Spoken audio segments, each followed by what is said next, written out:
Welcome, everybody, to the He Rebels podcast, episode 37. Did I do that right? Sure. 7. 325. My name is Jordan. And my name is Ethan.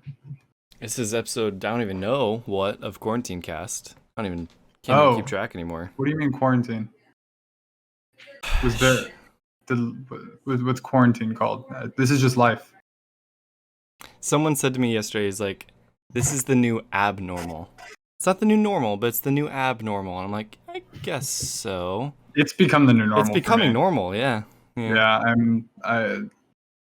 know Maya's brought it up, and it's like, I don't know how to go back to life. And it's like, well, yeah, that's because you can't. Right. Or you shouldn't. Right. But that's why, once everything is all clear, a year from now, then maybe we can ease back in. I hope so. But, yeah. Enough about that. Everybody knows what's going on. What have you been up to? Backlog. Making much progress. Nice. We also watched some stuff, and I quite fell in love with it. But I don't know where we want to start, how we want to attack this. Can we start with something that I think we can both talk about? Yeah, absolutely. So I played a game last night. Cool. And it was a story about someone telling me what remains of this girl named Edith Finch. Okay, so you got in there. I played it. I want to know what your thoughts are. So because that'll jog my memory a little bit. When did you play it? About a week and a half ago, maybe. Oh, okay, not a long time ago. No, not long, but it's not last night, Chris. Sure. It'll come back quick. It's already coming back. This was a PlayStation Plus game from at least last year, maybe even longer ago than that. Yeah, I don't remember exactly. Developed by Annapurna, which is a movie company. Well, Annapurna Interactive, one of them. I believe, is the publisher. Right. Okay. I could be wrong there, but they are awesome. Yeah.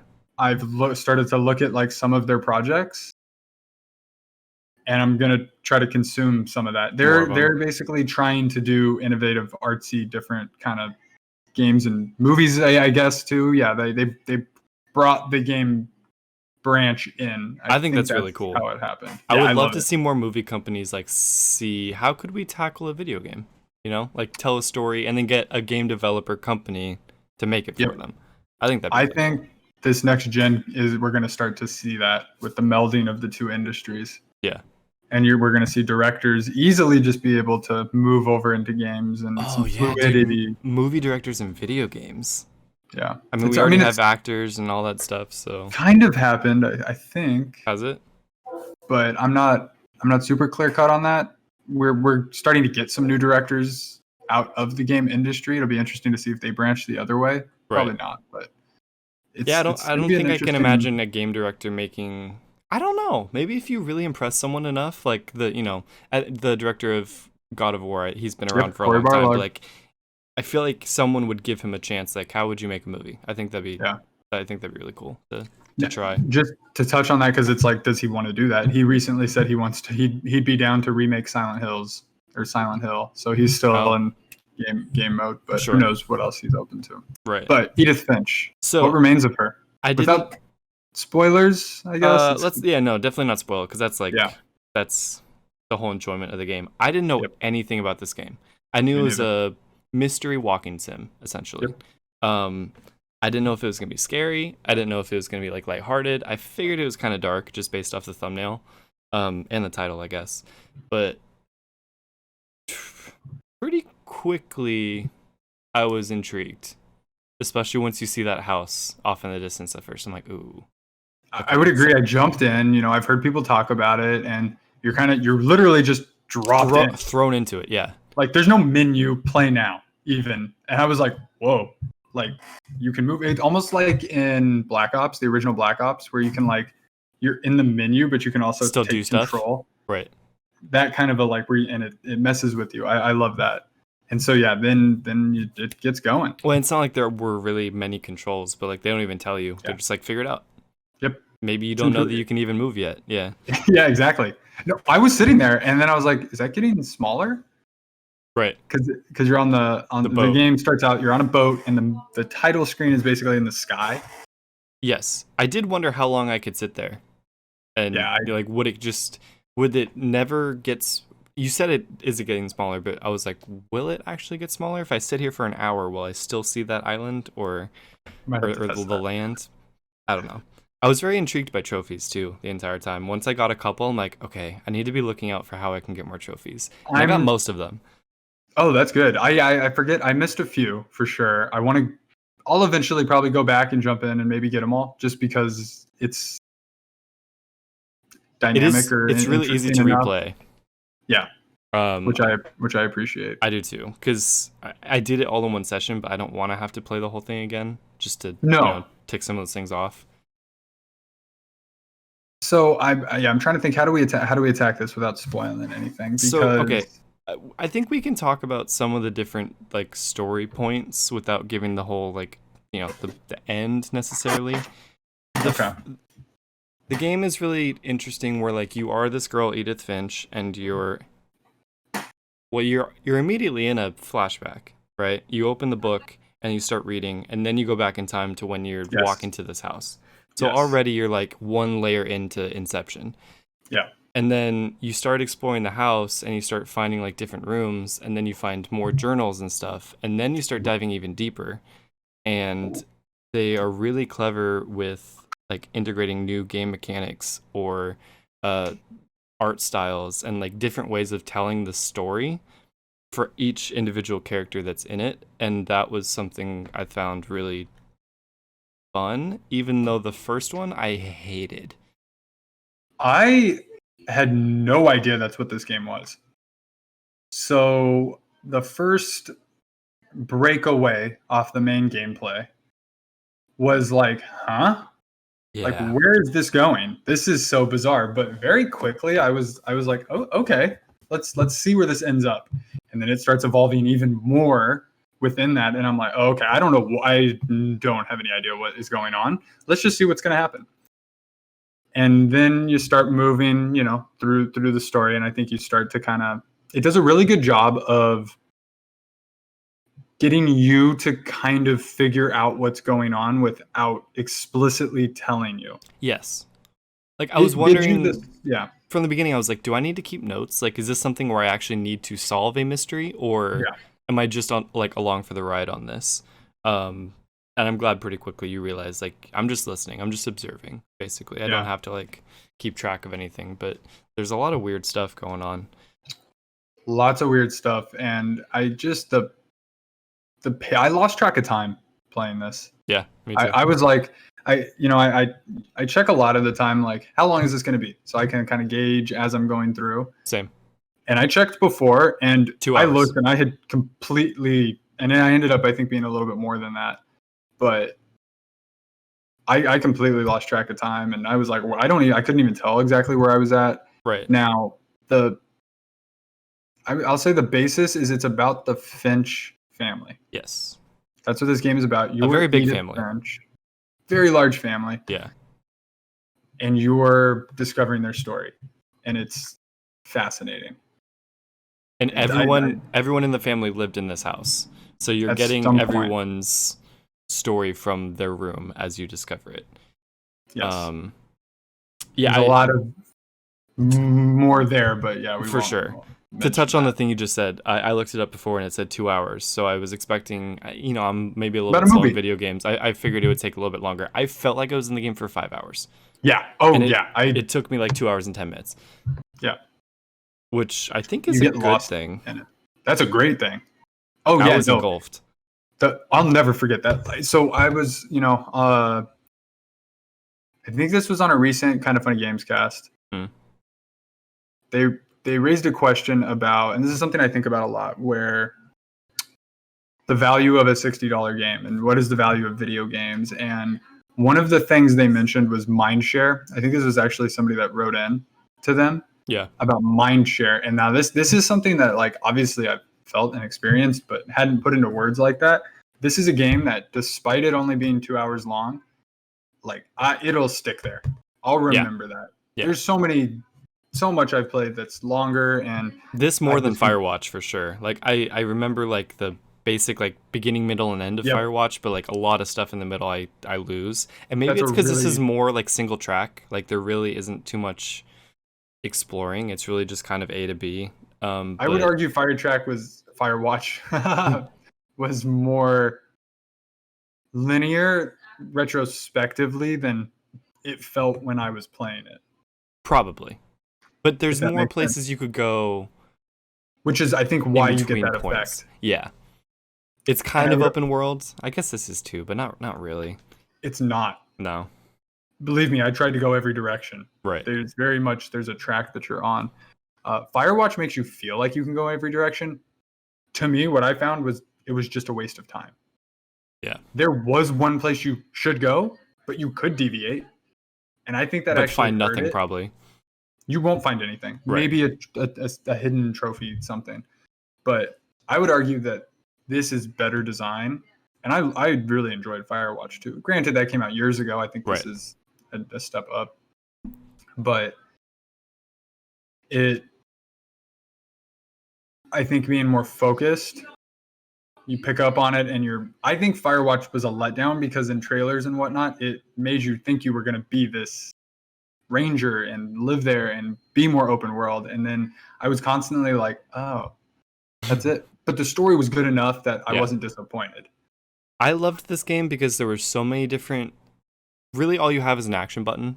And every time you found something, like a little white dot, you hit the action button and you get this narration from Edith every single time. And I was obsessed with finding all of them. I wanted to hear her voice more and more of her story. And even if you did things out of order, everything seemed to fit into place. Yeah, I agree. I loved the way the text would show up on the screen. So like sometimes she would say one line and then the second line would appear after. And there was one time when I read one line, I turned, and then the next line appeared in front of me, like under it. So like it was like a plus. It was so well designed that it's always right in front of you. It didn't make sense how they could pull that off. It was so cool. Every time everything was always where I naturally went to. Right. And it just like I didn't feel forced, but it just kind of worked. It was like a dream, even though there were kind of dreams in it. Like the whole thing was very dreamlike. Yeah. I thought that was impressive. I read a little bit up on this after playing it, and they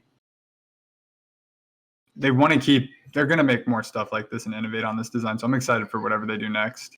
Yeah, I'm like torn because there's so much like to say about this without. But I think there's more things we could say without like connecting the dots. Like there's one part where you're in a flashback of sorts, and you're working a job for somebody. And their job is very monotonous. It's just like you're just kind of moving your hand. Yeah. But this guy is also daydreaming at the same time. So with your right stick, you're doing his job. And with your left stick, you're controlling his imagination. I loved it. And at the same time, his imagination is growing and expanding and covering more. But you're so used to doing your job with your right hand that it's like that's in the background and you're just playing this other game. It's like, what? What is this? I'm playing two games at once. Genius gameplay design. Yeah. Some of the best I've ever seen. Yeah. To have that many different types of gameplay, and you would think like it's almost like a tech demo. Doesn't feel like a tech demo. No, I don't think so. Where it feels like I can't think of many games that have that much variety. Right. And it's such a deep story in such a short amount of time. Exactly. Well, it's like a movie, I guess. Yeah. Which but the medium of games is so interesting because we consume it so differently because it's interactive and it's not spoon-fed to you. And this is kind of a mix of both. Yeah. But there was a certain sequence where I was just like, okay, this could be anything at this point. And it was generally. I don't know. There's no way I can tell you which one I'm talking about. I'll cut it if it's too bad. The one with a narrator, with another narrator. Does it involve a book? Yeah. I loved that. Yeah. It was so cool. And the music during that scene. Yeah. So amazing. So good. And honestly, a lot of that you don't even do anything. You just watch. No. Yep. It's great. I'll definitely play this game again. Are you glad I pushed you to it? Absolutely. Yeah. It's really cool. I kept hearing the name, and I'm like, why do so many people keep talking about that? And then when you reminded me I had it, I'm like, oh crap! Like I should probably play that soon. And I'm very, very happy I did. There was one point where I thought I went the wrong way.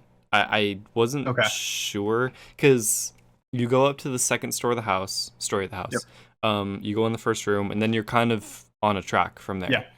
You finish the second floor. There's an upstairs. I don't think I ever went up there. I didn't go up there. I don't. There was a hatch that you could have opened, I think, but I never did. I went downstairs first, and I never was able to even go back up there again. So I was like, crap, did I miss like most of this house? And no, it lets you explore the rest of the house. Yeah. Yeah, I let go because I was like, I'm someone who like check every corner, collect everything, and then I was like, I'm just gonna go for the ride, and I trust that it'll take me where I need to go. Right. It's a dark game, but also like beautiful in the same way. Yeah. Yeah, that's a really good way to put it. Yeah, highly recommend. If any of you have it downloaded on your, or not downloaded, but saved on your PlayStation, just because you mindlessly collect those PlayStation Plus games, definitely play it. It's a fun time. So speaking of Annapurna, and before I stumble over myself, I want to double check that this is. I played an iOS game that I don't think I talked about before. Have you heard of Florence? No, I've heard of her machine, but yeah, published by Annapurna. So it's an iOS game. It's only like 45 minutes long, maybe an hour, probably less. Yeah. And it's a little interactive story about this girl named Florence. Oof. Phenomenal. Really? Yes, absolutely phenomenal. Is it part of Game Pass or whatever it's called? Apple Arcade? I don't know. Did you pay for it? On there. It's I think I bought it years ago. Okay. And it's just been sitting. It's one of those things where I saw it, I grabbed it. Oh, I think I got some like random credit, and I was like, cool, I'm gonna get this game now. And so it's just been sitting, and I finally was like, I'm gonna sit down and I'm gonna play this. And it's just a little interactive story. It's very fun, where you're just kind of like going through the day, a day in her life.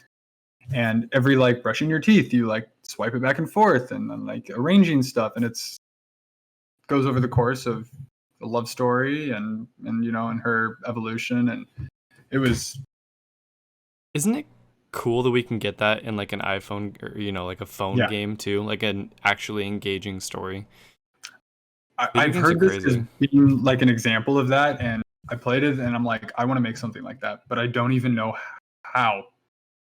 Like it's so intuitive when you play it, but then you're like, this took a lot of ingenuity to actually pull this off. We need to mess around with dreams a little bit, I think, and just start at the basics. Just see what we can make and then just build on it. Because even if it is a little, not even really any game mechanics, but it's like a create your own adventure kind of thing, just start there. I think that would be really cool. I would argue we started with Minecraft. For sure, but we haven't finished it. I know. Levin actually mentioned that. I was talking to him about something, and he was like, he brought up our world again. And I was like, okay, I'll take it. I'll take it that was memorable enough. Like, I want to finish that. Was he in there? Yeah, we showed him around once. Did we? Was I there? Yeah. What? I'm pretty sure. I don't remember that. Wait. No, I don't know how that happened. I'm glad some people are seeing it though, like him and Maya. Test runners. Yeah, I honestly have no idea because I don't think he owns it. Minecraft? Yeah. Really? But maybe? I don't know. I'll have to follow up on that. Yeah. Speaking of 11, are we going to play more heists again soon? Yeah, I'm down. Maya's free now. Okay, good. I mean, we're trying to get through Last of Us, but I think GTA is always on the table. You could take a one-day break a week or something. So I jumped in on for the Alien War. I was gonna how'd that go? Pretty much exactly what I was expecting. An unofficial event that had zero coordination, and it was all over the place. So no, it wasn't. And we got on late Pacific time. Like the rest of the world had already attempted it, and I went on later, and everybody was saying it was a fail. Even at like the prime time of the world, like not anything. Because it passed. It was too late. Right. The hype of it was gone. Right. They needed to do that right away. Yeah, it shouldn't have been like, in 2 weeks we're having this Alien War. It's like, no, why not tomorrow? Yeah. What do you mean? And that would have been right. And people are talking about Rockstar does not know how to manage GTA Online. Like, they're putting cool stuff in there, but the community-driven events, whatever, the lore, the energy of it is, right. They really should be embracing it. For sure. More. I do appreciate that they like acknowledged it and tried to do something. Well, they didn't really. Yes. They weren't the ones organizing that Alien War. That was still a community thing. But they did the whole like free suits and all that stuff. Yep. But I think that's cool. You know, it's like a player base can incentivize cheaper stuff in a game, which is interesting. You know, it's like, that because they did something, it's like, here, have this for free. It's like, yeah, we did it. Now let's just do that for all the crazy cars. Exactly. I didn't send this video, but I did see another video posted, and it was the Scooby-Doo gang, and it was 1, 2, 3, 5 people dressed each as one of the characters in a van painted like the Mystery Machine, going around beating the crap out of people.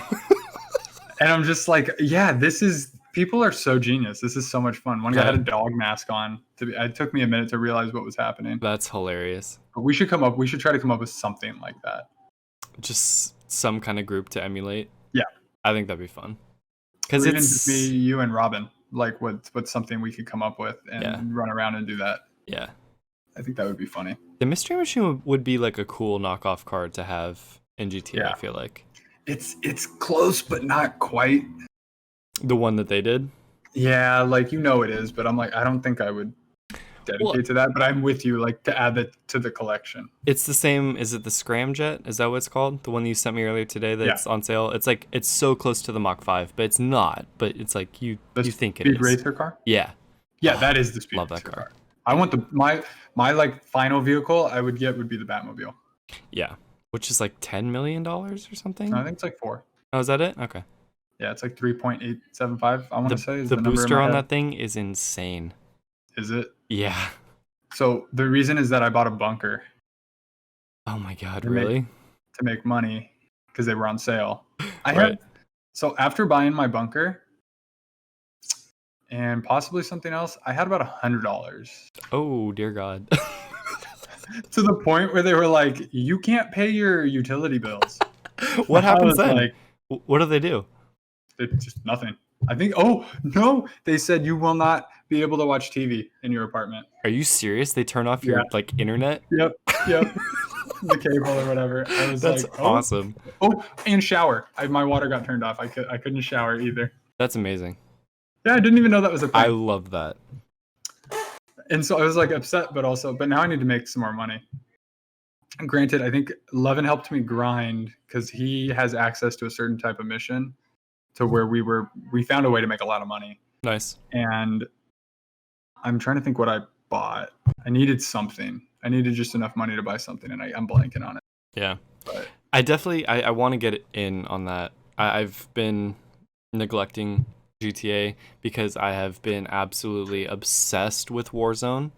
Yeah. To the point where is that why you've invited me to play? Why I've invited you to play? I still haven't played. I know, we need to, but like my friend and I are organizing a tournament tomorrow. Oh my God.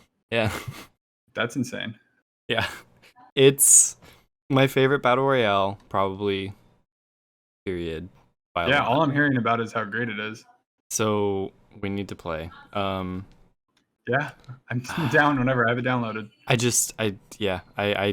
haven't played anything else except for crazy. Edith Finch. The only reason I played last night was because I got off Warzone at like 1. So I was like, okay, I can squeeze an Edith Finch right now. Nice. But yeah, because you didn't have work. Exactly. I've been making my way through some other stuff too. What else you playing? I finished the Assassin's Creed Origins expansion. Nice. The one that I'd wanted to finish. I jumped back in there. I cleaned up a bunch of missions that I had left over, and then I jumped in the Hidden Ones DLC. Excellent. So excellent. It takes place 4 years after the story. And how many DLCs are there?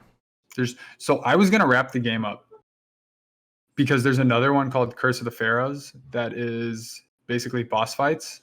Okay.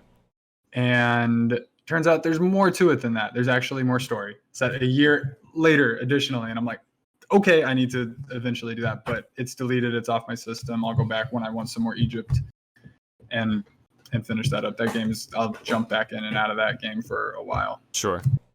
It was a couple weeks ago, right, that I asked you, is it worth it for me to buy Odyssey? Because it was on sale. Origins, right. Yeah. And I did. You've gotten me into this point where it's like there's so many games that I know I need to play eventually, to where if I see them on sale, I snag them. So I'm always checking the store for, like, they always have a sale going on, so I always check and see like what's in there. Odyssey, like Gold Edition, was 75% off. So it's originally $100, and I bought it for $25. So that's pretty good. The full game plus like all the extra stuff. I'm like, I might as well just snag this. Does that come with Assassin's Creed 3 Remastered? They were doing that for a while. For some reason that sounds familiar, but I don't know. Yeah, you'll have to see if you have. It'll just say it's free. I think it did actually. Yeah, which is the American one. Right. But my goal was to get that done, then take an open world break, and then jump back into, and then finish Odyssey to where I still have enough time before Valhalla. Because I've not been able to get to that point. With the break and finishing Odyssey? Like, you're not on Odyssey now?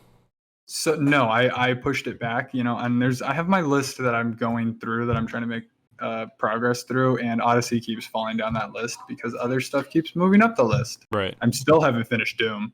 I'm 3 levels in. I just haven't. That hasn't been grabbing me, but I put in CTR. I put CTR back in because I want to finish the adventure mode. Did you finish the adventure mode in the new one? I definitely will. I think that's going to take a while for me to finish that, but whenever I just need something lighthearted, and if I feel like racing or something, I'll pop that in. But what are you shaking your head about? I wanted to throw my controller through the TV multiple times. With the adventure mode? Yeah. Really? Dude, it takes... Yeah. Like, I'm good now, but although I haven't played in a couple days, so maybe I won't. Right. But you can't make a single mistake. Period. It basically has to be perfect. Is there a difficulty setting? I forget. I don't. I'm not sure, but I don't think I'm on a difficult. Well, dude, setting. I mean, going off of online, which is the hardest online I've ever participated in in my life. I'm not surprised. I don't remember. I've only played like the first 2 worlds, so I'm sure it gets harder. But yeah, no, I hit this one level, and the computer player there was no computer player near them. They were just like, it was all of us, and then one person just like way up. And I'm just like, this doesn't make any sense. I all of who? Up. All of who? There was all of the pack, and then just the person in first place was just not even close. Okay. Like, you couldn't even catch them. Gotcha. And you have to boost the entire time. And get lucky with items. Yes. I don't like I mean, that's the way that is. Like, that in Mario Kart, it is item luck. But CTR more than Mario Kart is absolutely so insanely skill-based with the way you drive. Yeah. And that boosting is so hard. I don't remember it being that way when I was a kid. I played that game. I beat that game as a child. Yep. And when I came back into it, I'm like, I don't know how to drive. What's going on? Like, basically what I realized was, because I think I finished a world, and I got through like most of another one. But, okay, I have a new map. Okay, I'm going to have to fail this 10 times until I memorized the entire course, figured out every boost, figured out every jump, and then do that. And so it's not like, let's see if I can win. It's, okay, time to lose over and over and over. I don't know. I'm torn. In certain games, that's fun, where you know that you have to learn a level or something, like, in order to master it. But, like, when this game just beats you down, then I think that's how people feel about this. I want to finish it. So that's why I want to just finish the adventure mode. Right. And put it away. Now, I really just want to unlock Spyro. I was going to say, have you looked in the online to see if that's even there still? He's 1,500 coins or whatever. Okay. Because I remember after the first season, it seemed to me that things were just going to disappear. I know that seems weird. Obviously, that's not a good business model. Okay. And it just cycles. Is he always there? I don't know. I only checked one time and he was there. So I'm just going to assume I won't have difficulty getting him. I think that'd be really cool if you got him. Yeah, that's my goal. And so I'm like, I'll finish the adventure mode and maybe have enough coins at the end of that to get him, and then I'm kind of good. And then honestly, like I don't even want to play online. Just like if No. me, and anyone else we know that has it can Yep. do like some like private races or something, then that would be fun. But that's it. Yeah, even Mario Kart Online is not fun, but it balances better. I can win a Mario Kart online sometimes. I've Sometimes. won once in CTR Online. I played that a lot. Oh, that's insane. Yeah. That you even won one. Oh, I know. We talked about it on this podcast. Like it was magical. It was. I almost cried. I do. It I was, remember. Yeah, take your one and run with it. Yeah, I'll be done with that. So I have a question for you. Yes, ask me. Kind of funny. Posted a Games Daily episode earlier today, and the title was, "Will Final Fantasy VII Remake 2 sell better than Final Fantasy VII Remake?" What does that mean? Is it going to be exclusive to PS5? What is Final Fantasy VII Remake 2? Yeah, but they took Final Fantasy VII, the original game on PlayStation, and they've blown it out. So to where it's like not even Final Fantasy VII anymore. It's like its own game.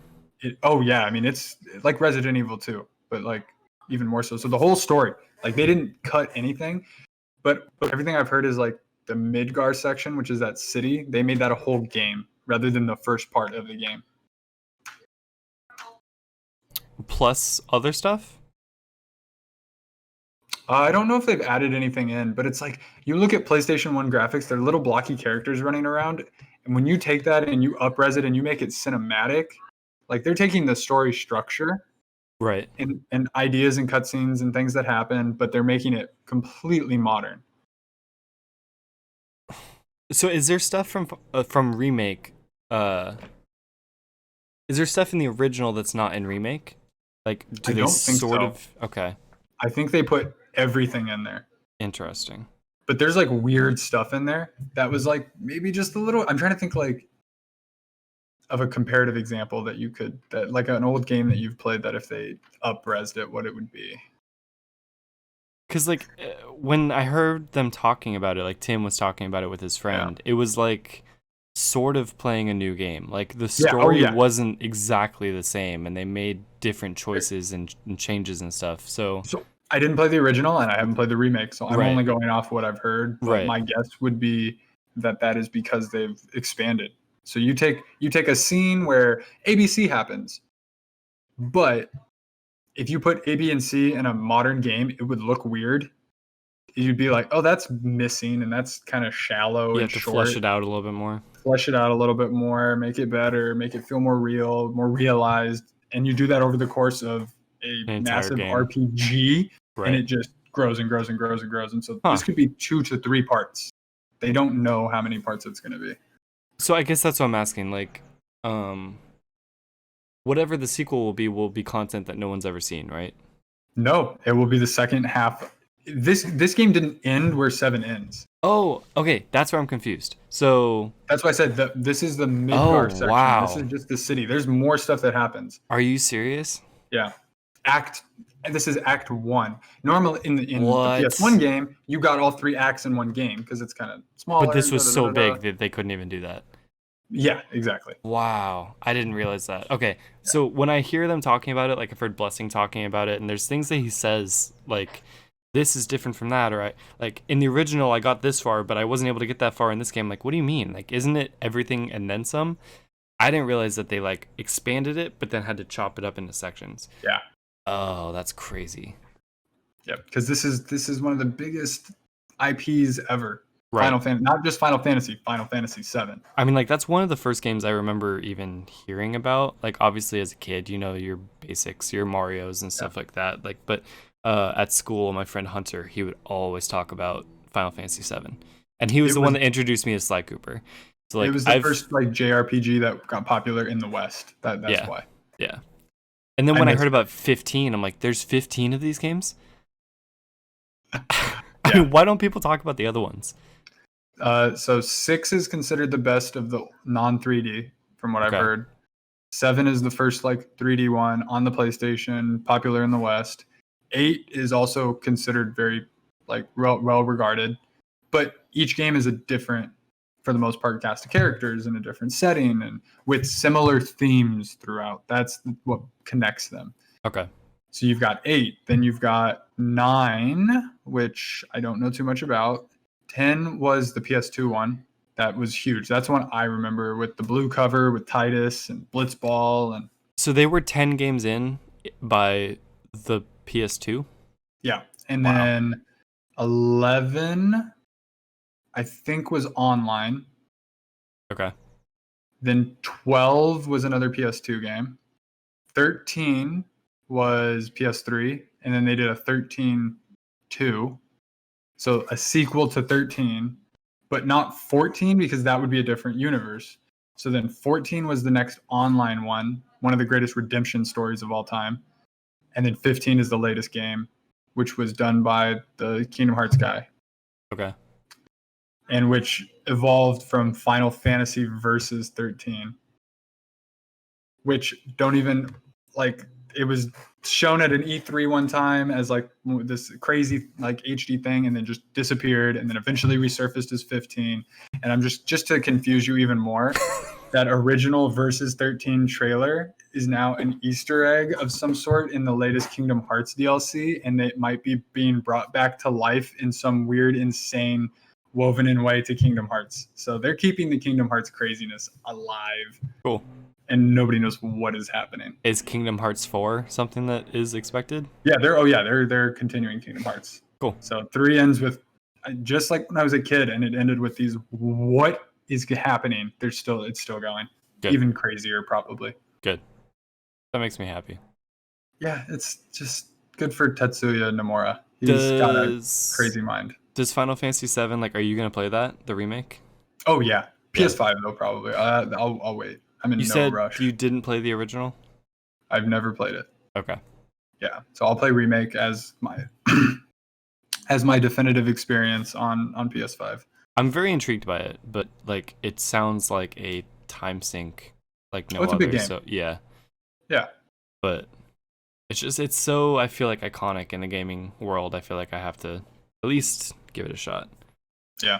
And what about Persona? I keep hearing about this game. What is Persona all about? Persona 5, man. I've not played one. I had Persona 4 Golden on my Vita. I started it. It wasn't really my jam at the time, and I just wasn't into the Vita too much. That was a whole fail. Persona 5 Royal is, from what I've heard, you're a student in Japan with anime and like little monsters and stuff, and it's an RPG and you're living the life. It's just, everything I've heard is it's fun and amazing and grabs you. Yeah. It's just really high quality. But yeah, you're going to spend 70, 80 hours going through that. So it's on the list. Is there like a Persona 5 just Persona 5? And then there's Gold Persona and 5 Royal? Came out a couple years ago. Okay. And was huge. Persona 5 Royal is like the definitive edition with additional content. Isn't there also a Gold, or is that 4? No, that was 4. Persona 4 Golden. Gotcha. This is Persona 5 Royal. Gotcha. Yeah, I know it's a lot. It's just like, I know I'm not like the end all be all of gaming knowledge, but like when I hear about games, I'm like, I don't even know what that looks like. I eventually looked it up a couple days ago just to see what Persona looks like so I can have it in my head. Like, that is not what I expected at all. I was expecting another massive Final Fantasy world, and it's just a kid walking through a school hallway. I'm like, huh. I think there's a lot of environments though. Yeah. And it's rich and it has a lot of depth. I've not like touched it, which, to get like a feel for really the intricacies of how that world works. Yeah. I'm really intrigued. I'm thinking because of the setting, Maya might be interested, especially if it's going to be that long. That could be something that we play together. Sure. But again, that's a whole nother purchase, and I'm working through everything else. And I'll get there eventually. Yeah. Persona 6 is so far away that there's no rush. Yeah. I mean, do you even need to time it that way? Like you don't have to play 1 through 4 to play 5, I assume. That's the crazy thing with these games. It's like, just play 5. Yeah. Each one kind of stands on its own of an era. I could wait and just play 6. It's like Elder Scrolls. Like, you don't have to play 1, 2, 3, 4. That's just, you hear Elder Scrolls, you know what you're getting. You hear Persona, you know what you're getting. Man, I've watched some people play the early Elder Scrolls games, like 2 or 3 on Twitch. Those games they were old looking. They were marvels at the time, though. Yeah. and you gotta like remember that context. The way Skyrim was at its time, you know? I mean, that was 10 years ago? 11. Was it 11? Came out on 11/11/11. So wasn't it already out when we went to Minecon though? No. I don't know.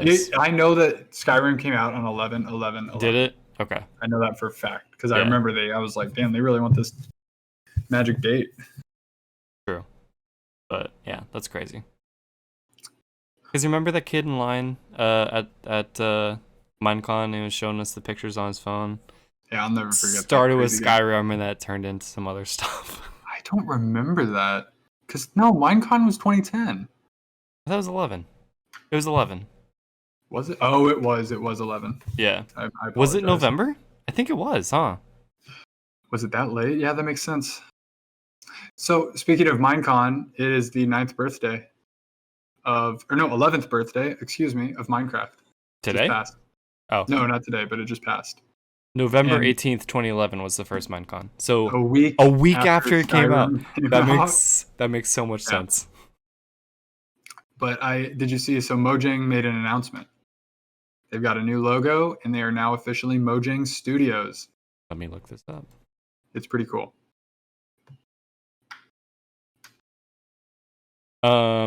Is that gonna change? Like, just means they're gonna make more games. They've got 2 new games on the way. They apparently are already made up of multiple studios around the world. So they've already expanded from their little office in Sweden. Okay. To have different, they are still in Sweden and there's other studios elsewhere?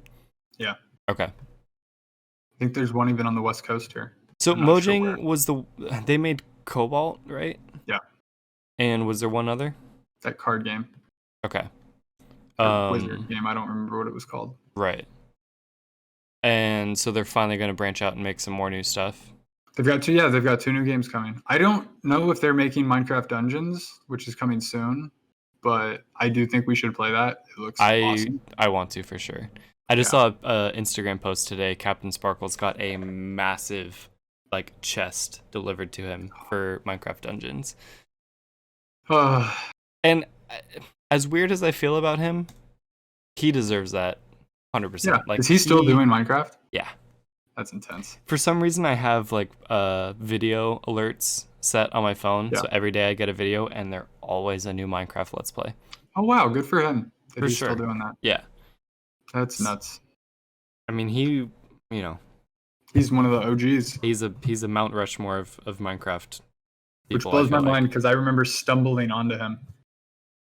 Being like, oh, this guy's good. He's one of the better. He was doing the adventure maps. Yeah. You know?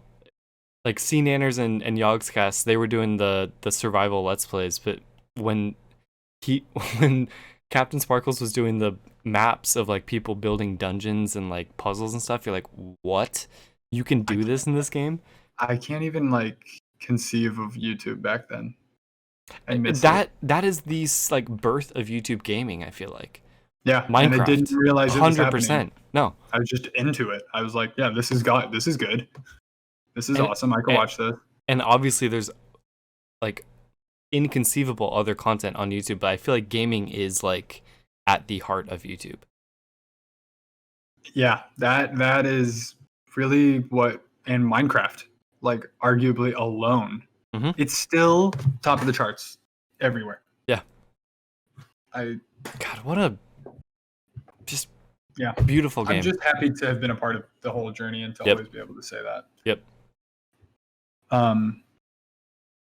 I've still got a couple of. I mean, I've been busy. I know it's been a while. It's been a while since we've been on here. I will add, I finally finished Monument Valley, which is another iPhone game. One of the most iconic iPhone games. If you look up a picture of it, it's all about perspective, and you move this little character through. I finally I sat down. I've got all these games on my phone that I've had for years. Yeah, of course, I played that. So I finally finished that. Loved it. I'll eventually do Monument Valley 2, but that's more money. So when Monument Valley 2 came out and I saw it was $5 back then, I was like, nah. But I want to play that. I want to play that game because I remember playing the first one, and I literally sat down and played the entire thing all in one go.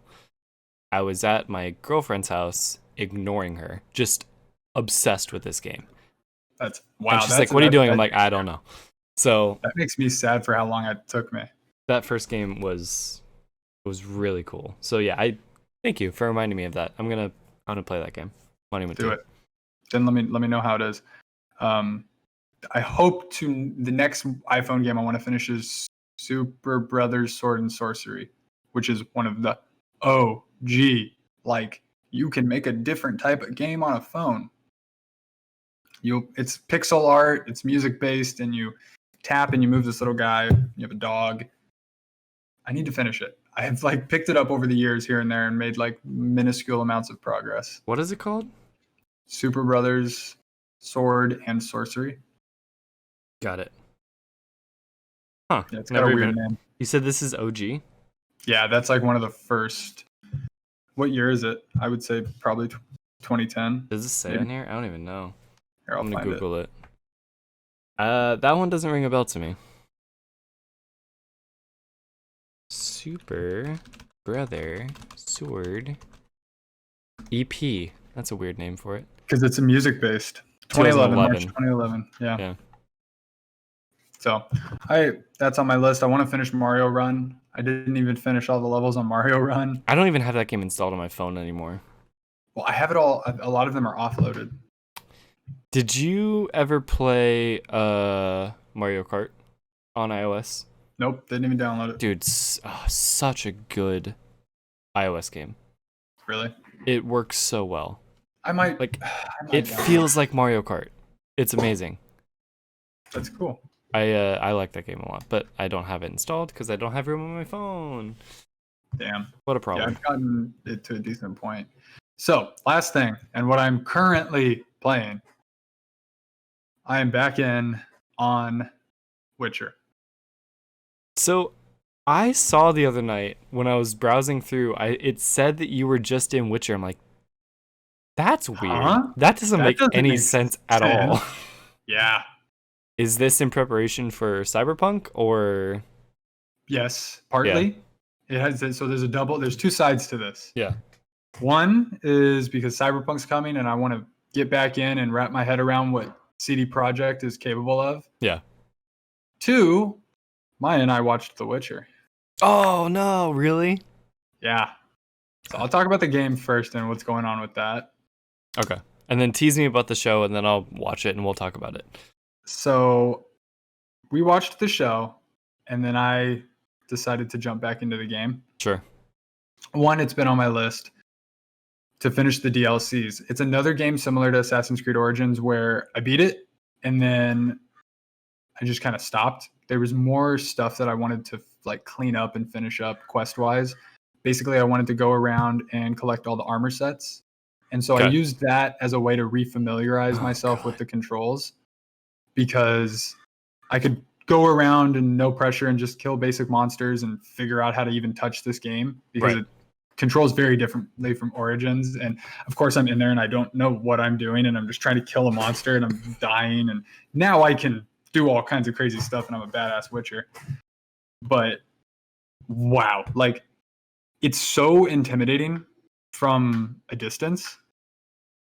But what's special about these games and what I've like been hesitant with Cyberpunk is that I know that game's going to be amazing because CD Projekt is making it. Right. But like that 48-minute demo didn't do anything for me. It was almost for Cyberpunk. There was a 48-minute demo? Not playable. Okay. The video. Right. And it's like it was shown at E3. They released it. I forget how much later. Okay. Just making sure I didn't miss like gameplay. Yeah. No. It is gameplay. Well, no, but like hands-on. Hands-on demo. Yeah. Right. And I knew it was going to be one of those things that like you don't understand how complex it is because you're watching it like you watch every other game. But it's once you get in there and you realize what you can do, the layers of intricacy, similar to like Breath of the Wild, where it's like, oh, you know that game looks pretty and everyone says it's good. But once you get in there and you realize, oh my God, I really do have the power to go anywhere. and do anything and test anything and try anything.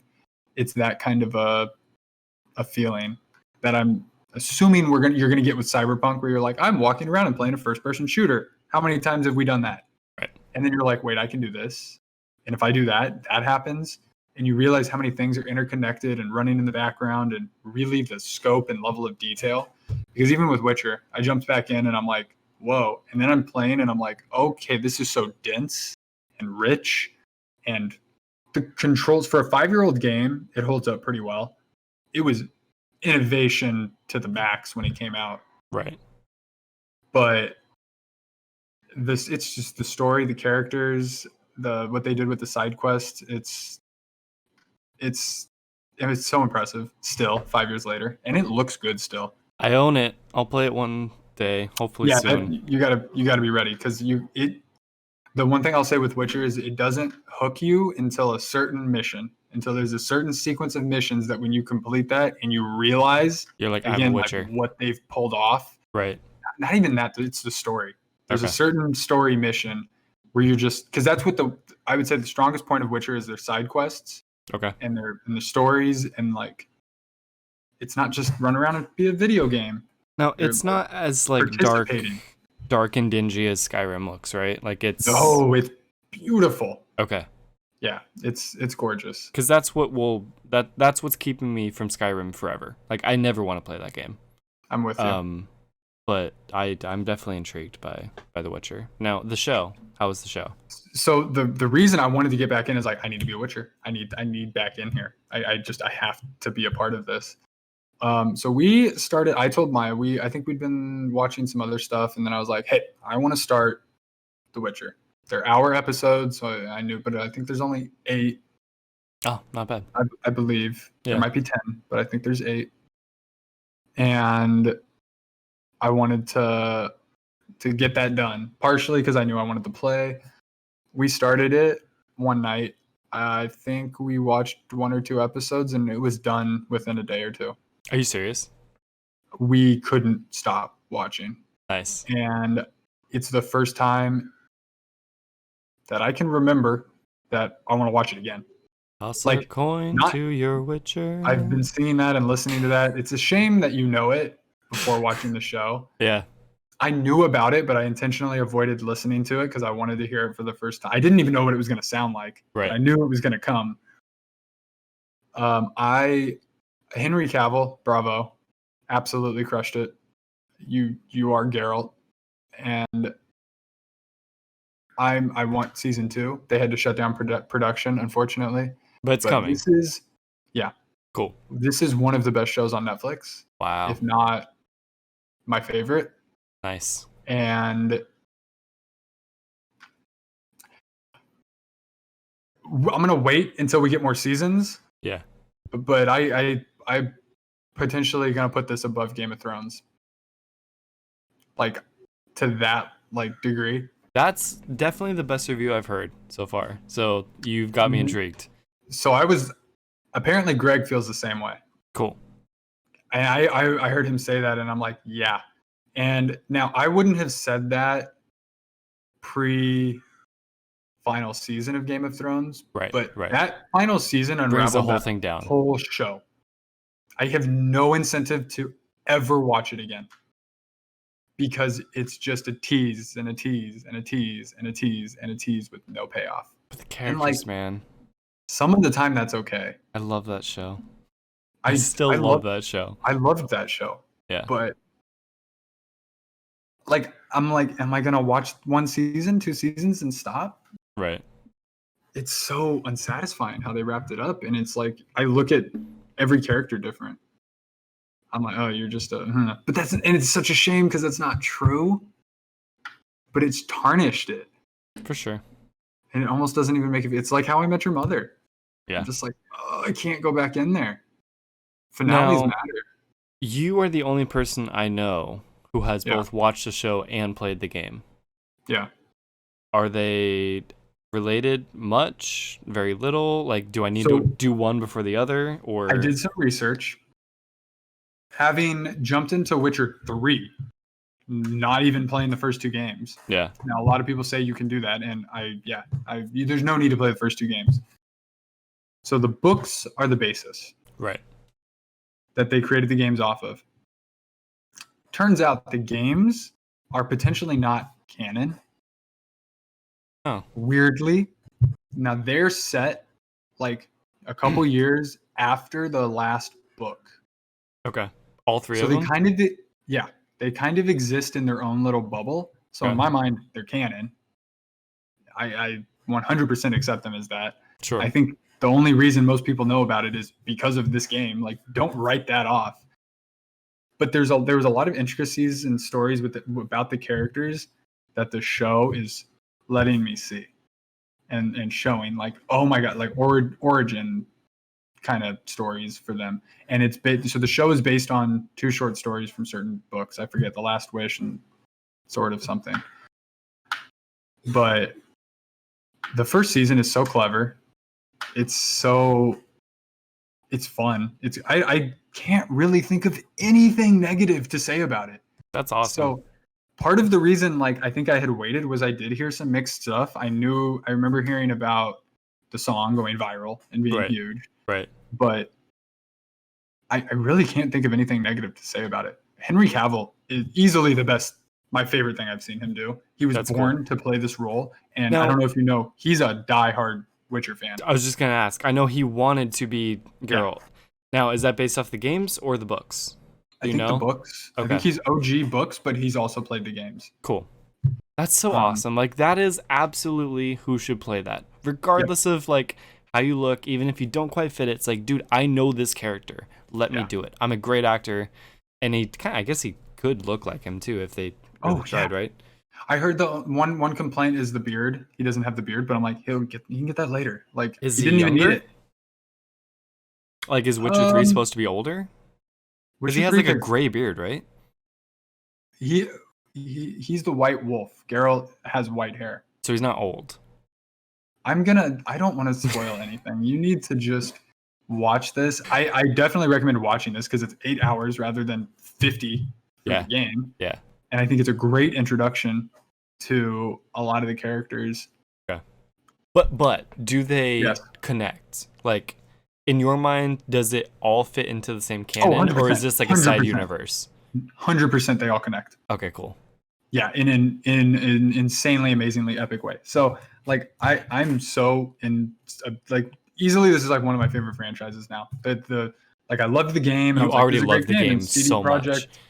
And this, so there's apparently the guy thinks he can do 7 seasons of Witcher. Like, this should be a Netflix staple. This should be their Game of Thrones. Right. Amazon's working on Lord of the Rings. This should be their Game of Thrones. Right. But yeah, I got so excited, so I ordered the official Witcher book, World of Witcher. Cool. So it's just a whole compendium about everything that I'm just going to read through.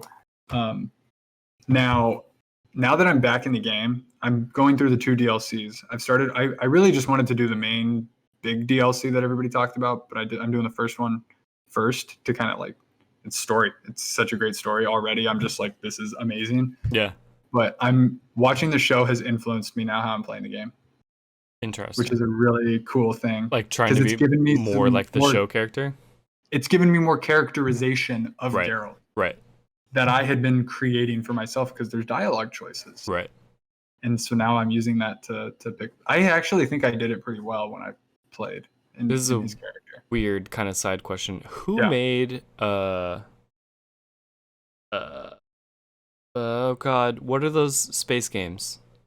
There's like 3 of them. Mass Effect. Who made Mass Effect? BioWare. Okay. Who also made Knights of the Old Republic. For some reason I was thinking those were related also, but and Anthem. They made Anthem? Yeah, but BioWare is a shell of its former self, apparently. What's the state of that poor game? That they're still working on 2.0. Anthem? It's like, dude, nobody cares. Yeah, nobody cares. You screwed up. Could it come back, do you think? Do you think it has a chance to, like, have a place in the gaming world? Yeah, it always says, I don't even know how to measure that at this point. Right. It still had a base of people playing it, but, like, does that matter? Because it was supposed to be like the new Destiny, right? Yeah. And Destiny 2 is still killing it. Is it really? Yeah, for sure. I know it got announced for next-gen systems. I don't know why. I was about to say I want Destiny 3, and I don't know why. I haven't played Destiny 2 in almost like 2 years.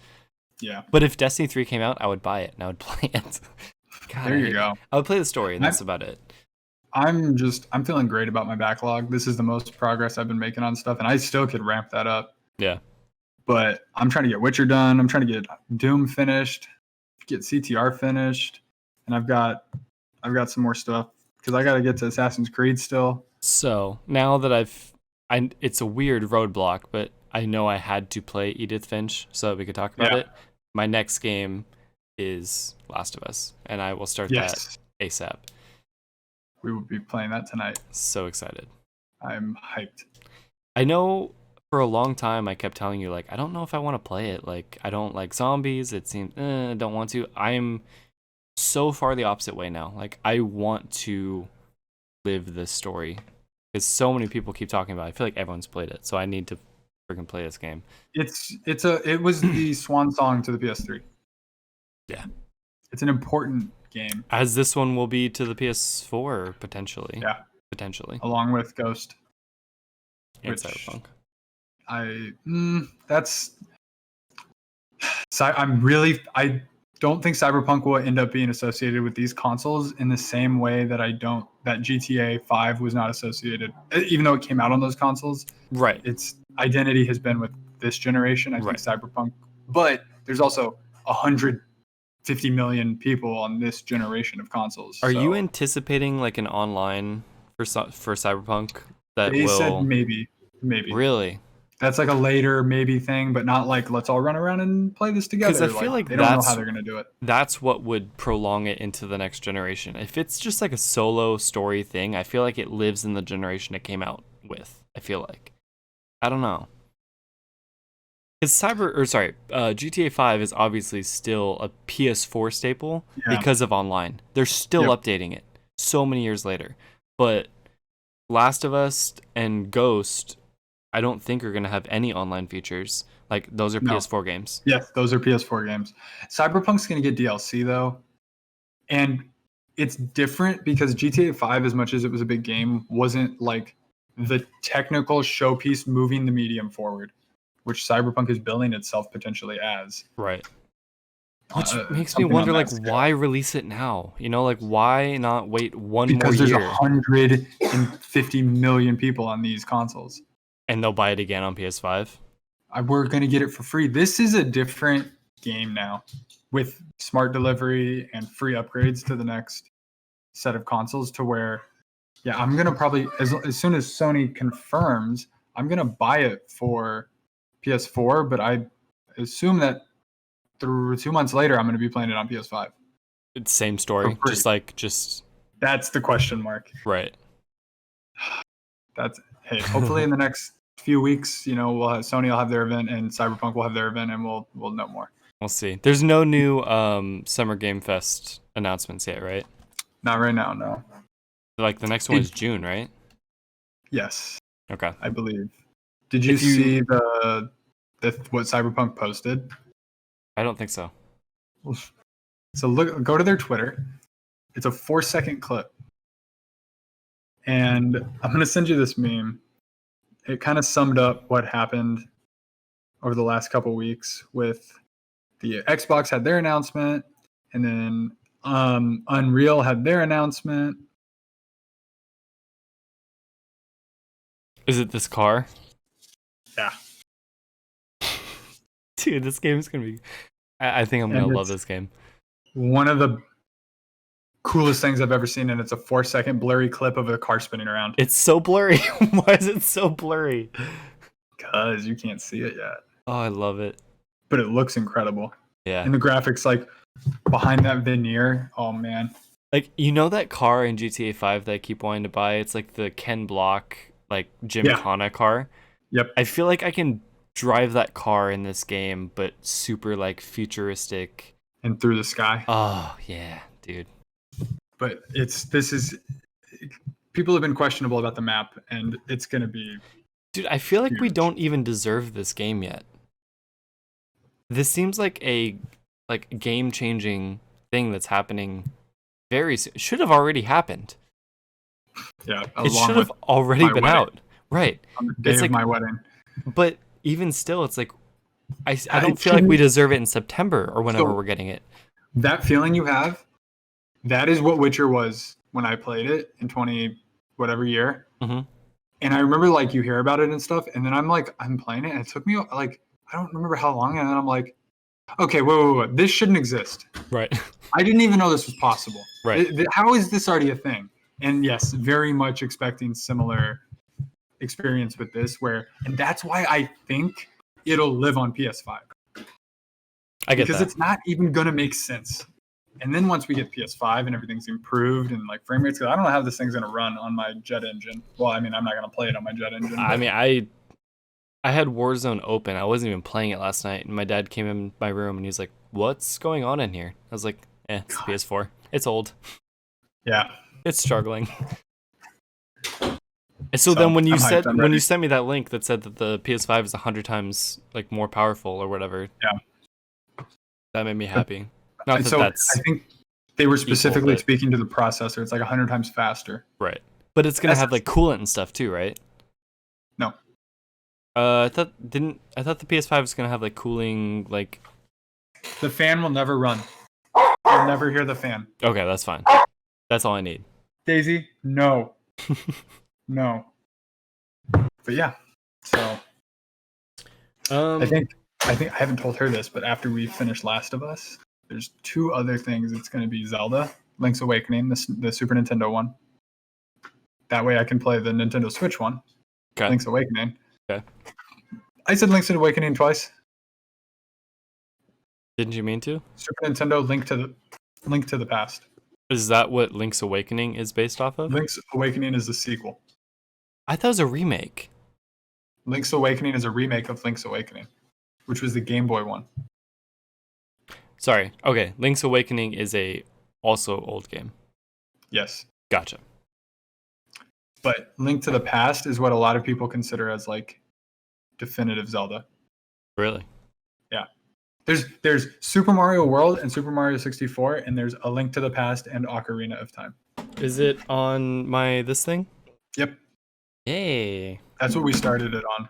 Cool. It's just classic. It's the perfectly realized version of like top-down Zelda. Right. It's a 2D Ocarina of Time, essentially. There's been many times recently where I feel like I just want to quit my job so that I can just play games. So what I realized is just period not satisfied with how much I've played over the last couple of years. Just period. I'm not satisfied with it. And so I am dedicating and carving time. And I'm still figuring out that rhythm and that balance. It's been a little bit more complicated with Ramadan and like doing dinner at a certain time and being a little, so I'll get up in the morning and play for 2 hours before work every day. Right. Because I'm fresh, I'm clear, and then whatever. I mean, yeah. It's hard for me. Like, I'm sure if I lived on my own, I would play games nonstop. Play games, watch movies. That's it. Like, what else am I going to do?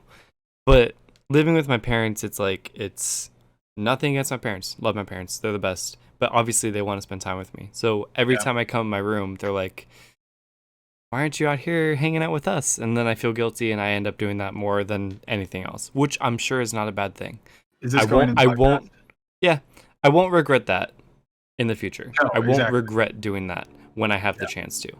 No, and that's why quarantine. I'm like, right now, it's like a chance to develop that pattern. Yeah. Because I won't have as much time once we can go. Right. But I'm also like, let me just get as much of my backlog down so that I have less to do. Figure out the pattern later when you have to. Yeah. Do everything you can now while you can. So and I've got my list and I just keep adding stuff to it. I think I've already probably passed last year. Or I'm close to once I wrap up the next. In terms of like gameplay? In terms of games finished, yeah. Cool. 2019 was the year of Kingdom Hearts. Right. See, like, you're the game guy. You play a lot of games. I'm the movie person. I watch, obviously not lately because none are coming out really, but I watch a lot of movies. When I think of games, it's hard for me. I'm like, God, do I really want to, like... When I hear people like Barrett say that they've put in like 150 hours of Persona 5, I'm like, how? That to me is like 4+ hour game sessions. I don't have the mental capacity for that. I can't play a game for that long, really.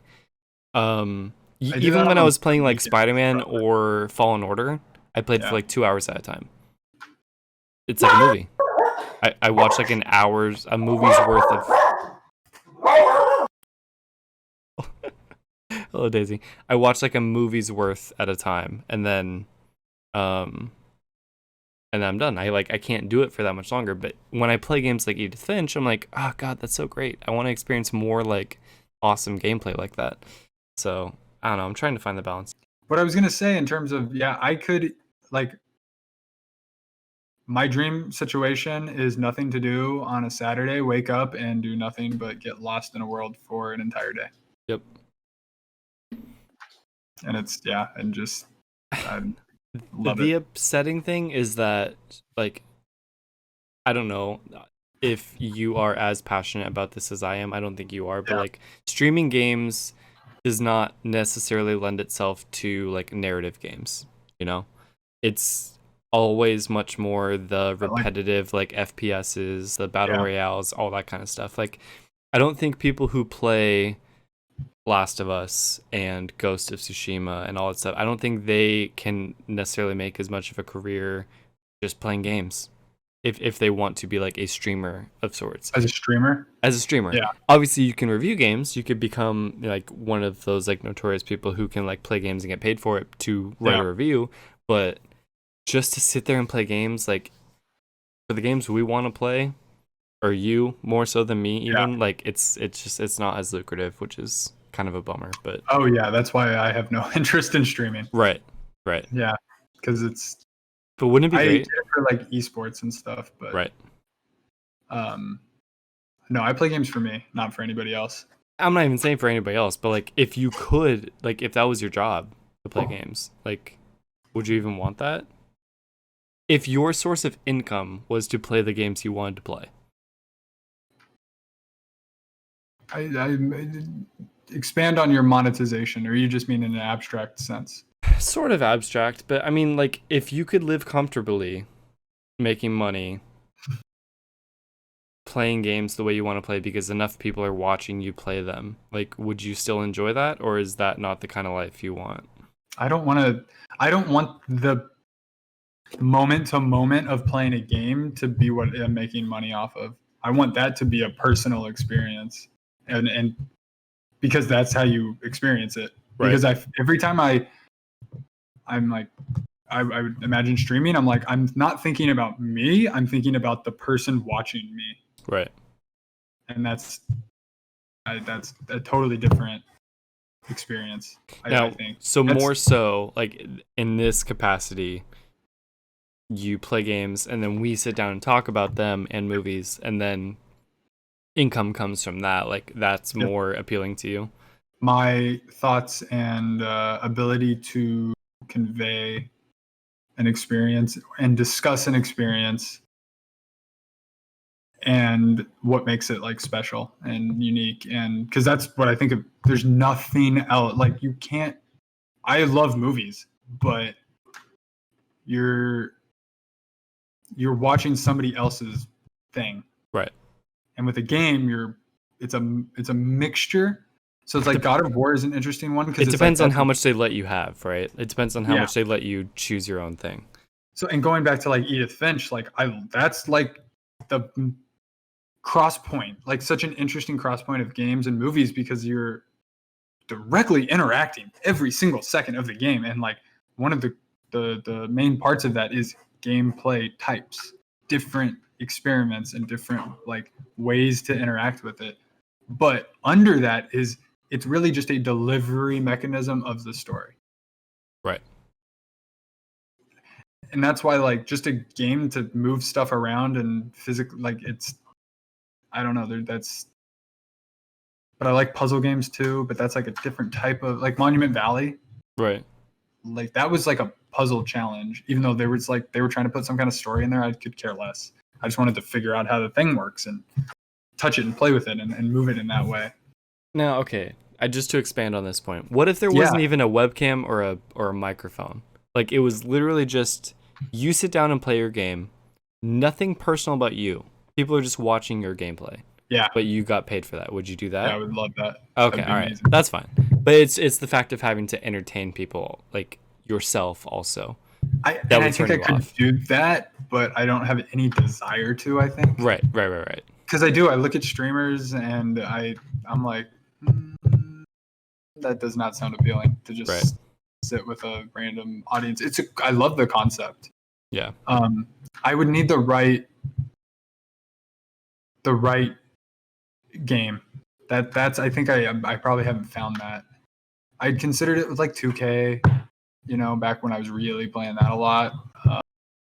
Or even like us making a narrative series of our Minecraft world is like different, right? Like that's at least a project that we put like time and effort into, and like that would be something different entirely as well. Oh, completely. But that's only the like surface product. At the end of all the stuff. Does that make sense? Yeah. Like all the work to build it and design it and put it together is very different from like a specially crafted, like Shadow of Istropel. Right. Love it. Right. I could do something like that. Right, because they put a lot of work in ahead of time. It's not just people sitting in 2K opening packs and making money from it. Like, oh my god! Go away. Right. No, and there is the part of me where I'm like, there's a lot of games that I'm good at where I'm like, oh, I think there's value there. Right. I guess. That's the thing. Like, you are a good gamer, But even the way you experience a game, I feel like is more rich than a lot of other people's. I try to play cinematically, subconsciously, for my own benefit. And I have had the thought where I'm like, would other people enjoy watching this? But how do you monetize that? I know. And if I'm talking, then the game's not talking. And that's what should be talking. Right. This is I've not like thought about that. This is like such an interesting way to think about it. Even when, like, you are my gamer friend, 100%. Yeah. Even when I was playing Edith Finch and I went down instead of up, I was already talking about this game. I'm like, oh, Ethan's going to be like, oh yeah, I went up. I'm like, damn it. Like, why did I do that? Why did I make that mistake? Oh yeah, no. I just predicted that you were going to do the game better than me. Yeah. Luckily we did it the same. But I would say, and sometimes this actually goes against me, is I'm like subconsciously analyzing it and picking it apart without even realizing it. Right. But like maybe if you vocalize those thoughts, it would be like interesting to some people. Like Oh yeah, for sure. Yeah. I can see that.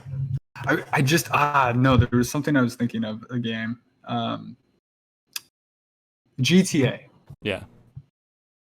When we like do online sessions and like the story mode of GTA, that would not be fun to stream that. But when we have all our hijinks and we like heists and all of that, like I would stream that to entertain people. You say that, and that's true. But the only reason I've played most of the GTA story, but yeah. There's this guy on YouTube, his name was like Call Me Kevin or something like that. He was this Irish guy, didn't have a lot of subscribers, but like I liked his videos. Yeah. Do you remember the series How to Piss People Off in Call of Duty or something like that? I feel like I've seen that. Yeah. That was him. He did a whole playthrough of GTA 5 and I watched that because I liked him and I liked experiencing the game through him because I knew I wouldn't get to it soon. Let's plays. Right. So a Let's Play is very different from streaming on Twitch. You're right. You're right. A Let's Play. You're right. That was what I used to watch. That's one of the few things I did used to watch on YouTube. Right. I'm thinking of it all in the same realm in my mind. But they are not all narrated. Right. And I sometimes go to YouTube to just see portions of a game.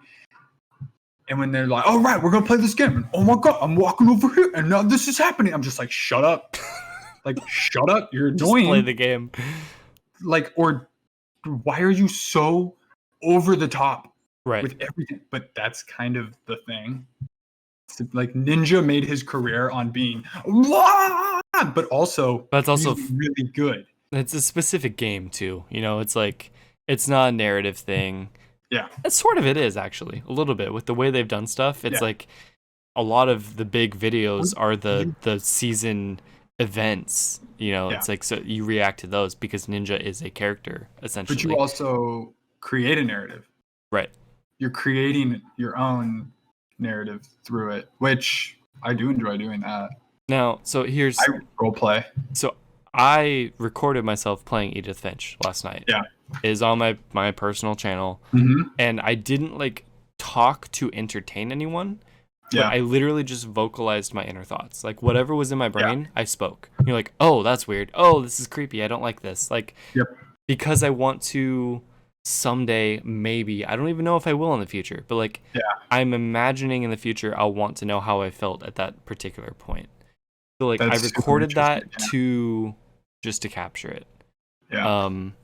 So there's an aspect of that too that I feel like I would enjoy about streaming. Not to entertain anyone, but just if someone wants to know how someone feels while they're playing a game instead of just watching the game without any kind of because that commentary or anything. Super boring. That sounds super boring to just play it quietly and you're watching me play. I wouldn't. Then just play the game. Yeah, just play the game. And I get that some people don't want to do that. And the reason I think of that is when I played God of War, I broadcasted every single second of that. Yeah. Now no one was ever watching. And were you talking? No. Right. But in the back of my head, I was potentially acting differently, knowing someone could be watching. Just knowing it was out there was I would forget sometimes, but I don't even know how to put it into words. Do you regret that? Do you wish you had played a different way? No. Okay. I played that game perfectly. Okay. And because it's so cinematic, it's like you're living it. That's I'm trying to I want to play Ghost of Tsushima to be the ghost or the samurai, but right. to be Jin. Right. In feudal Japan, if I can eliminate this. So when you're talking to people, you're not eliminating this. It very much creates it a thing you're doing on the TV. Right. Rather than being inside that. Because, I want to pick some of these games up day one and record them while I'm playing it. And I hope people would watch because not everyone's going to have it day one. But I don't want to be focused on them while I'm playing it. I just want it to be to try it. I want it to be a one-way thing. It's they're watching me, but I don't necessarily interact with you at that time. With certain games, sure. With the repetitive battle royale, yeah, sure, interact with the crowd. But if I'm playing Last of Us Part 2 for the very first time, I don't want to see your comments or anything. You can hear what I'm thinking at the time, but I don't want to be distracted by it that way. Anything. So right. It's definitely something I'm intrigued to try. I've been thinking more and more about getting capture devices, and I was even when I was thinking about Maya and I playing Last of Us, but again, I've already played it. Right. I was and I still could. Should I set up a camera? Should I broadcast my PS4 to YouTube, and should I record us? Just put my laptop there and record us and see. But why? So you can see us go, whoa, whoa. Is that the reason? Right. And I don't know. I don't know if I want to do that. I don't know because I've not done it. Maybe I would enjoy doing that. But I'm also not sure how. You have to seem to have more of a handle on how I could approach that. I could definitely help you with it. I'm on the other side. I capture everything. Yeah. Everything. In the hopes that one day I'll want to go back and find it. I don't know that I will.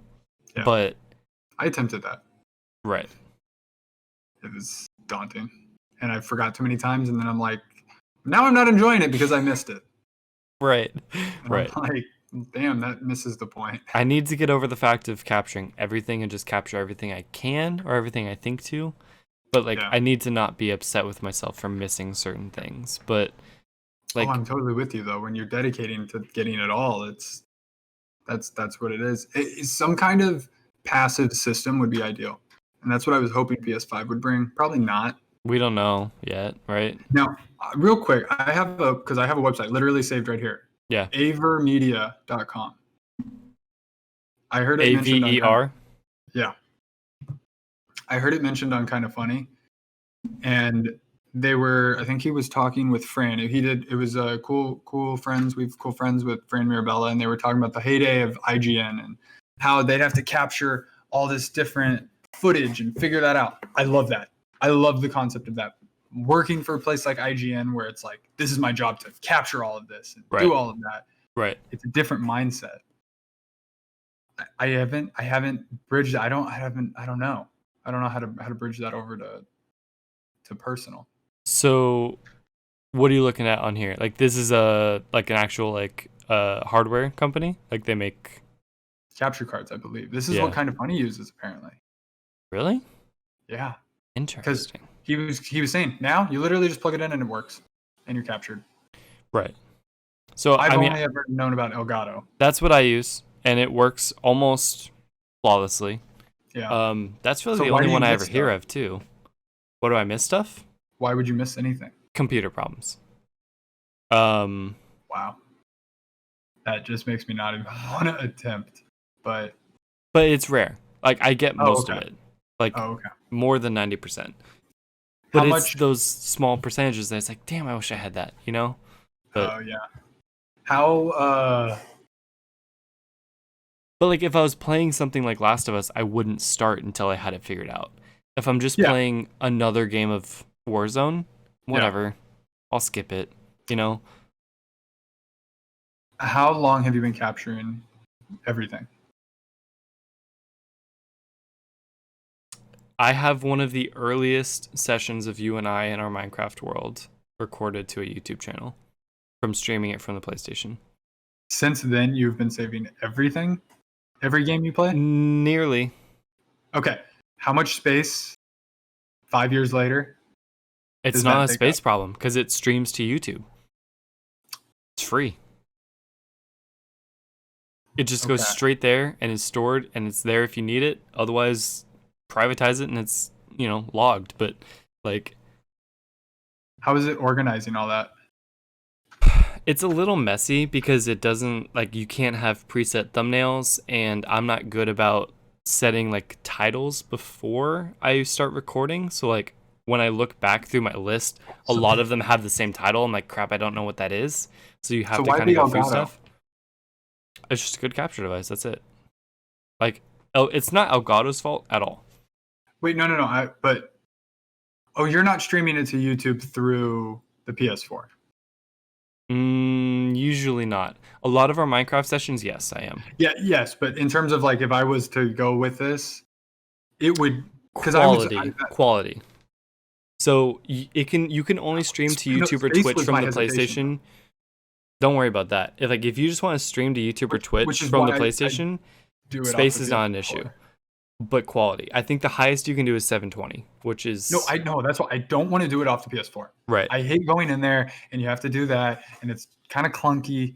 So I was like, I'll get an Elgato. But what I thought that was you're just recording everything and then you have to upload it all to YouTube later. No, so nothing is stored in the Elgato at all.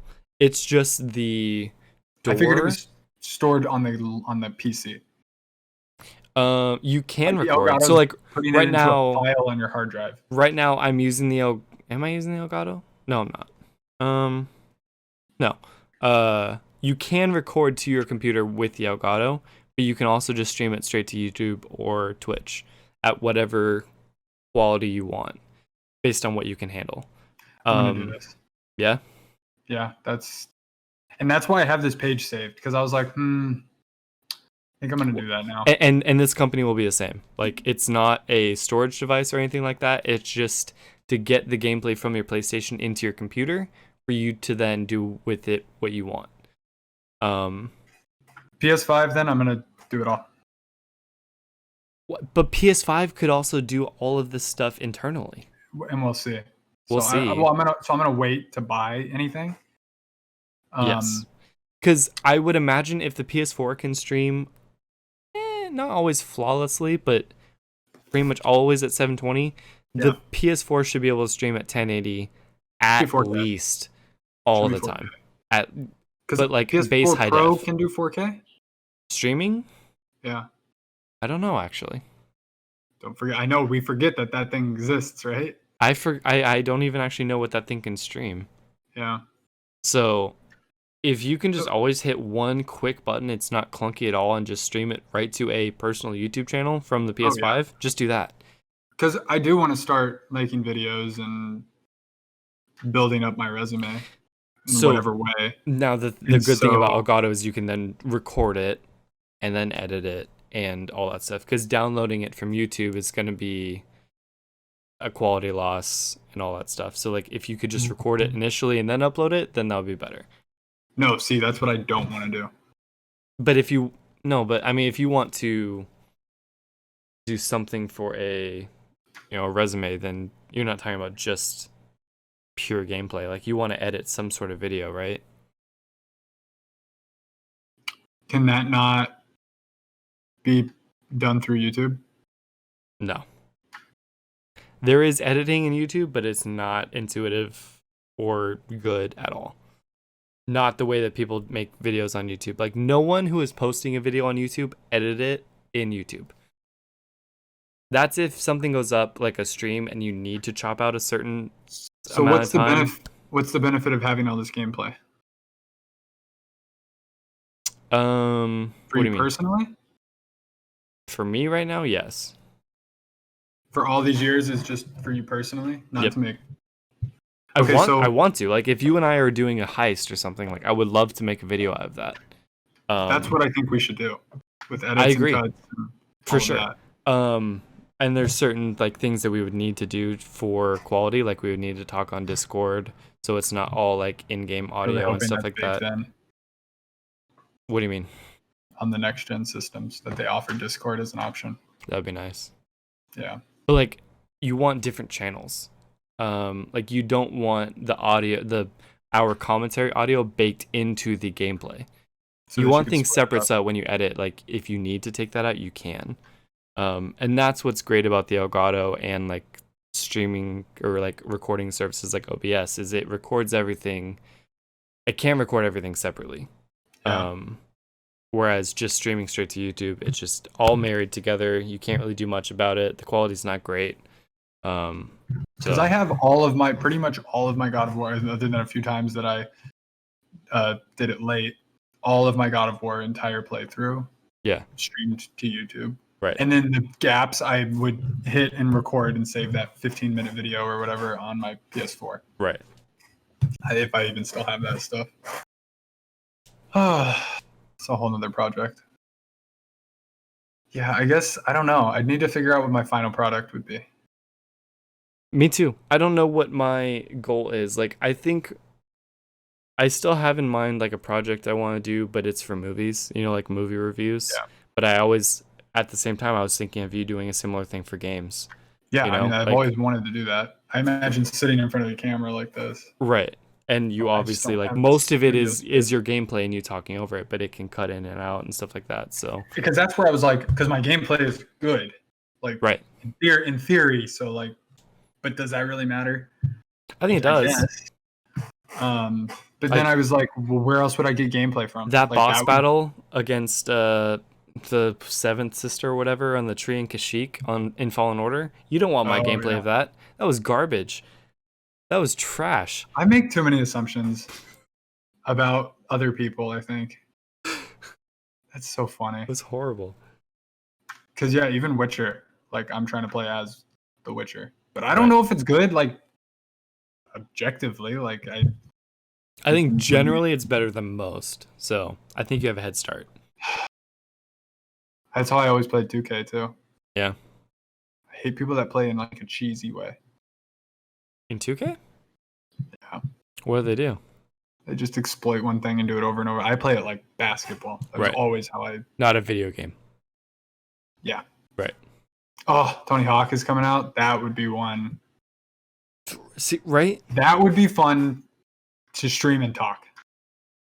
Definitely. But like, because like you don't have to listen to all of the game. Myself, and I don't know what's happening. And hello world.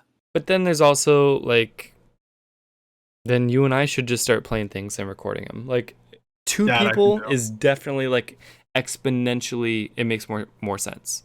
Okay. Like think of Kind of Funny. What were they called? Not Let's Plays. I'm blanking on it. I know Party Zone. Party mode. Party mode. 4 people sitting on a couch playing games. Yeah. People love that. Yeah. Doesn't even matter like what the game is usually. And if people are having fun playing a game, that's great. Yeah, right. That's what I would love to do. But then it's like Ghost is coming out. How do I do something with that?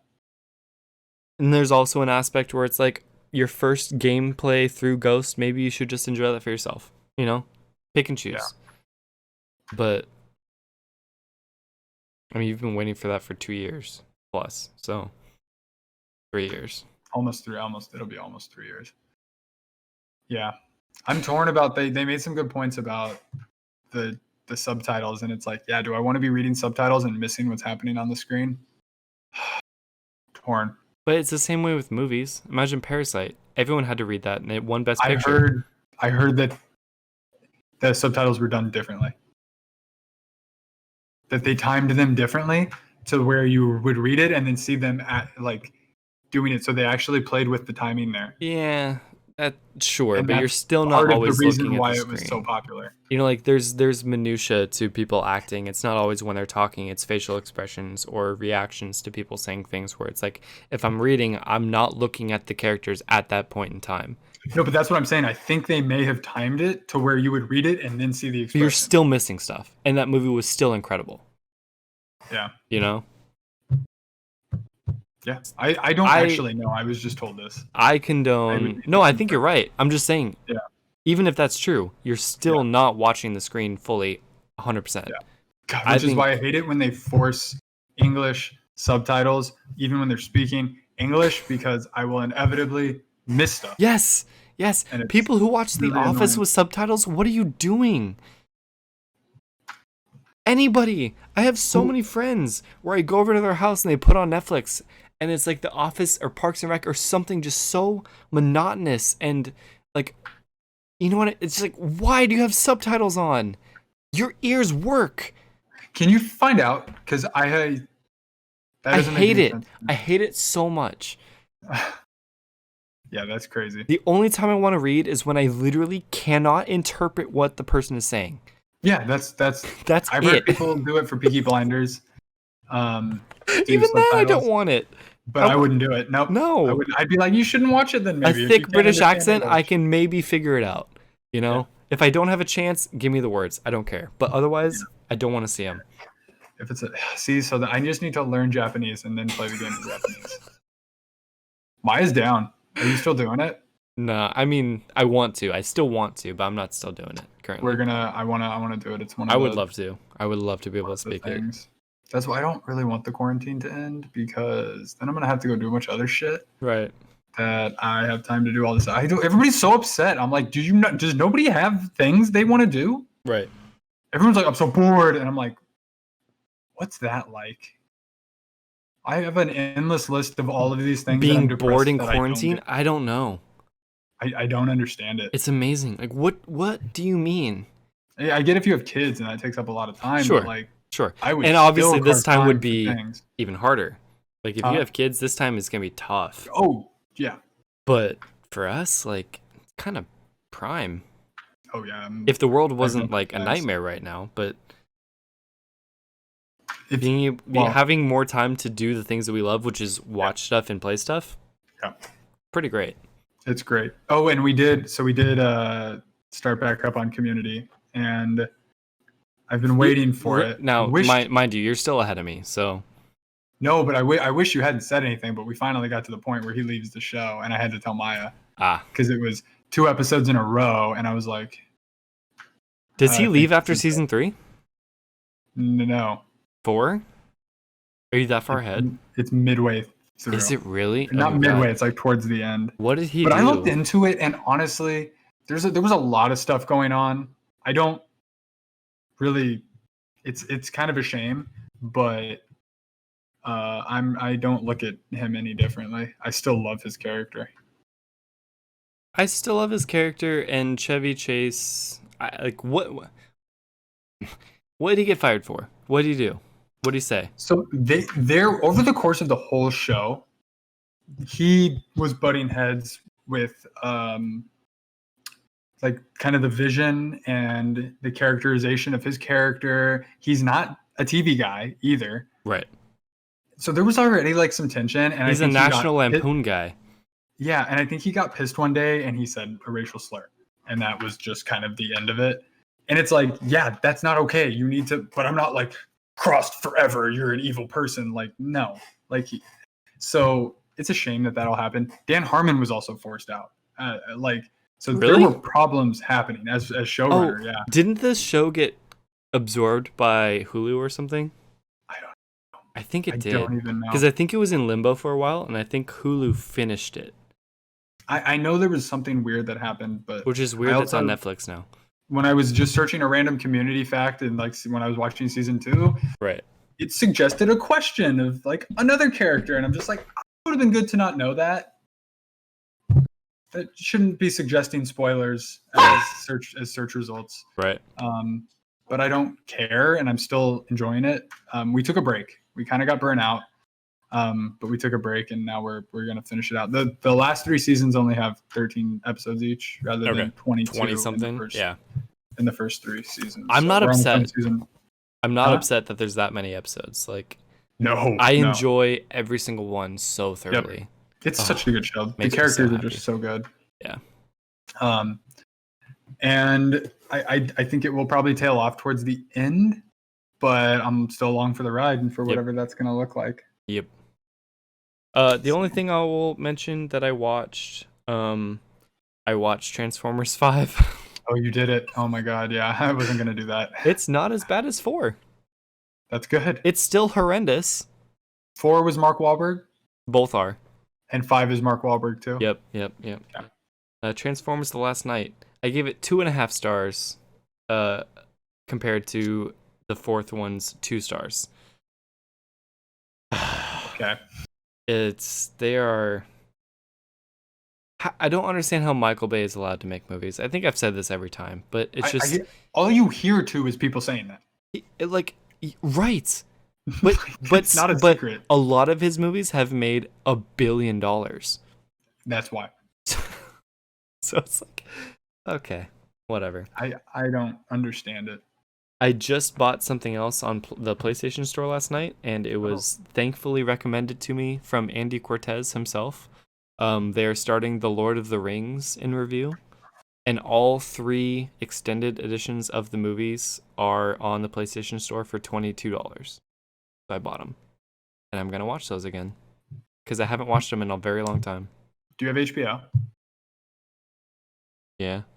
I think they're all coming to HBO Max. The extended ones? Yeah, but when is that? I'm not next week. Is it really? Yeah, next Thursday. Crap. It's not a bad thing to own, but I've been trying to see if it's the extended editions, and I'm not positive. If it's Max, I feel like it should be. Yeah, I'm thinking. Right? Well, hey, did you see what else was announced? No. For HBO Max? No. They're releasing the Snyder Cut. Yeah. Oh, yeah. Of course. Yes. Yeah, I did see that. I was shocked when you said amazing. No. I'm like, he must not know what I did see that. Yeah. I don't even know what that's supposed to be, but I've heard that term so many times from Greg. Like, so I can't wait. He was removed from the film. He had a whole vision. It was a darker vision. They wanted to go more funny, so they kicked him out, brought somebody else in, did reshoots, cut it up, and made another movie, and that was Justice League. That movie sucks. Yeah, I just remember a lot falling asleep. Yeah, screw that movie. Yeah. Should we but I'll watch the Snyder Cut for sure. Do it. Well, I got nothing else. Thank you for watching and or listening. If you have been watching, you can listen to us on the podcast, Apple Podcast streaming service, hopefully on YouTube and Spotify and Stitcher soon. If you've been listening, you can watch us on YouTube on the Hebrew Rebels channel, where we do reactions to other video games and movies. TV shows, all sorts of stuff. Check us out on there. But I've got nothing else. My name is Jordan. And my name is Ethan. We are the Huber Rebels. Till next time. Welcome to the rebellion.